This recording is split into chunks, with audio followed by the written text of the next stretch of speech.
Schalk Burger questions Steve Borthwick's future as England struggle after historic Italy defeat. The pressure on Steve Borthwick continues to intensify following England's historic defeat to Italy national rugby union team in the Six Nations Championship, with former Springboks star Schalk Burger questioning whether the head coach can survive a fourth consecutive loss. That England's dramatic downturn has shocked the rugby world. Only weeks ago, the England national rugby union team were riding the momentum of a remarkable 12-match winning streak, raising hopes that Borthwick's side was building towards something special ahead of future international campaigns. However, that optimism has quickly turned into concern after a hat-trick of defeats in the Six Nations, culminating in England's first-ever loss to Italy in the history of the competition. For Burger, the situation reflects a team that may have tried to evolve its game too quickly after a period of success, a mistake he believes many top sides have made in the past. From dominance to doubt at the beginning of the Six Nations, England appeared to be firmly on track. They opened their campaign with a convincing victory over Wales' national rugby union team, reinforcing the belief that Borthwick had assembled a squad capable of competing for the championship. The victory continued the momentum of England's impressive winning run and strengthened the sense that the team was progressing steadily. But momentum in international rugby can be fragile. After that opening win, England faced a difficult challenge against Scotland national rugby union team. The clash proved to be a turning point as Scotland emerged victorious and disrupted England's rhythm. That defeat was followed by another setback against Ireland national rugby union team, one of the most consistent teams in World Rugby. 2 losses in succession suddenly placed England under pressure, raising questions about whether their earlier success had perhaps masked deeper issues. To wholesale changes against Italy in response to the defeats against Scotland and Ireland, Borthwick opted to make significant changes ahead of England's fourth-round match against Italy. The head coach introduced wholesale alterations, including selecting an entirely new backline. That it was a bold attempt to spark a response and inject fresh energy into the side. Yet the gamble ultimately failed. Despite the changes, England suffered a shock defeat that will be remembered as one of the most significant moments in Italy's rugby history. Burger believes the extensive changes created instability rather than improvement. From his perspective, the team appeared disjointed both in attack and defense, which he believes was a predictable outcome given the scale of the alterations. Signs of panic. Speaking on the Vert podcast, Burger suggested that England's preparation for the Italy match showed signs of panic.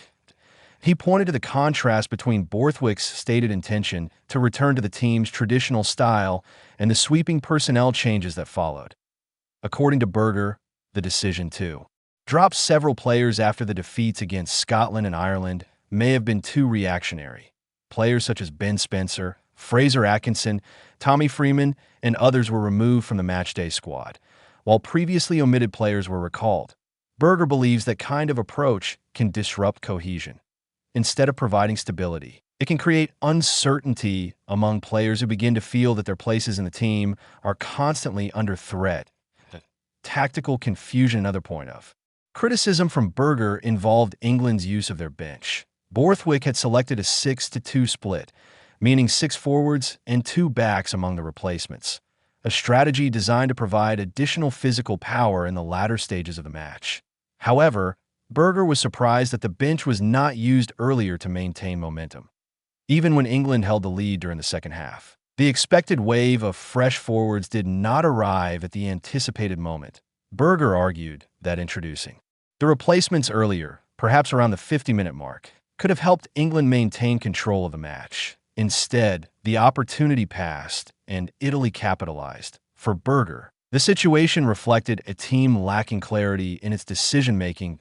A difficult trip to Paris. England's defeat to Italy has now set up an extremely difficult final-round fixture. A Borthwick side must travel to Paris to face the formidable France national rugby union team on Six Nations Super Saturday. For many observers, the timing could hardly be worse. France remain one of the most powerful teams in international rugby, and they possess the attacking depth and physical dominance capable of punishing teams that lack confidence. Burger acknowledged that England's chances may depend heavily on France's own form heading into the match. if France arrive in top condition. England could face an enormous challenge. Credit to Italy's progress, while England's performance has attracted criticism. Fellow Springboks legend Jean de Villiers emphasized that the discussion should not overlook Italy's impressive development. Over the past few years, Italy have transformed themselves from perennial underdogs into a team capable of challenging the established powers of European rugby. Villiers highlighted the Azzurri's improvements across multiple aspects of the game. Traditionally, England had enjoyed a clear advantage in the scrum against Italy.